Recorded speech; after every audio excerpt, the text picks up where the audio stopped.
À l'occasion de la célébration de la Journée internationale de l'élimination des violences faites à l'égard des femmes et des filles et le lancement des activités en marge des 16 jours d'activisme, le groupe de réflexion contre les violences basées sur le genre a organisé le samedi 25 novembre une conférence débat axée sur la lutte contre les violences basées sur le genre et l'élimination des violences faites à l'égard des femmes et filles en République du Congo. Vous êtes la version congolaise, vous êtes la version ponténégrine de celles et ceux qui ont lancé cette dynamique dans d'autres temps et sous d'autres latitudes. Et c'est vous qui êtes sur le terrain aujourd'hui.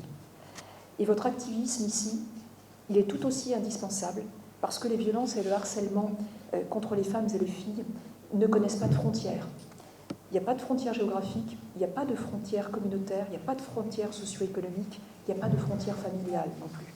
Et le Congo, malheureusement, ne fait pas exception. Mais le Congo fait partie de ces nombreux pays qui se sont dotés d'une législation spécifique pour protéger les femmes.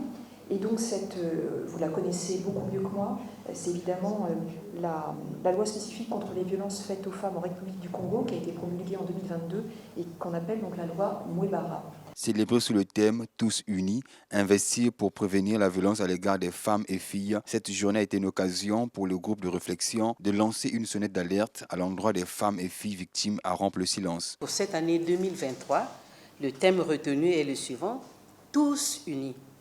Investir pour prévenir la violence à l'égard des femmes et des filles.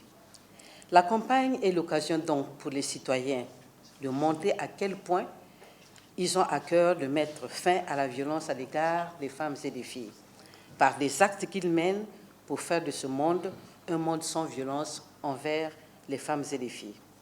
Cette année donc, la campagne a aussi pour but d'inviter les gouvernants du monde entier à s'investir sur les faits dans la prévention de la violence basée sur le genre.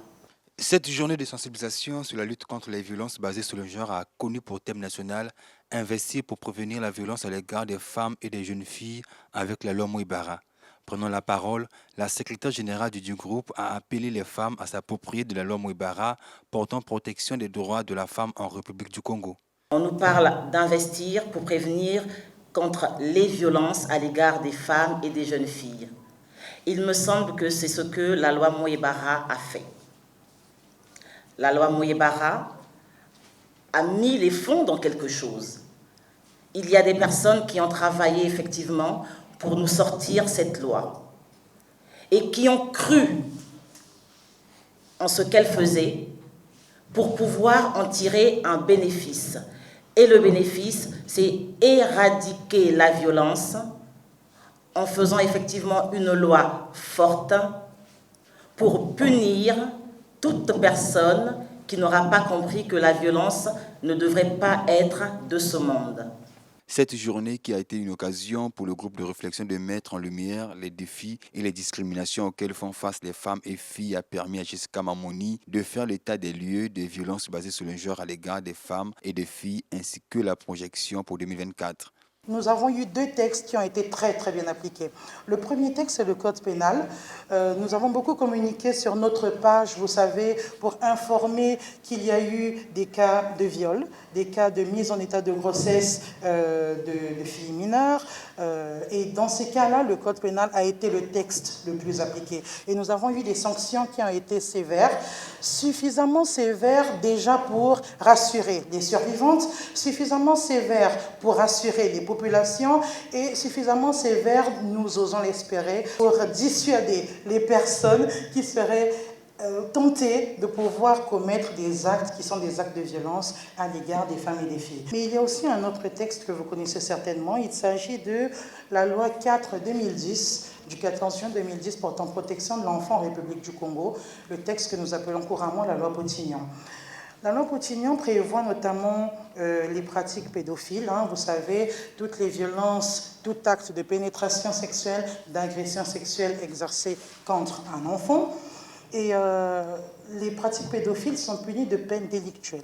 Et nous avons la bonne information contre mai 2023, mai et novembre. Aujourd'hui, nous avons à peu près 6 mois. Une dizaine d'hommes, donc des hommes qui étaient poursuivis pour pratiques pédophiles, ont été condamnés à des peines fermes. Et je vous rappelle que la loi Potignon prévoit donc des peines qui vont de 3 ans à 5 ans pour ce qui concerne les pratiques pédophiles. Cette célébration a permis au groupe de réflexion de lancer les activités en marge des 16 jours d'activisme.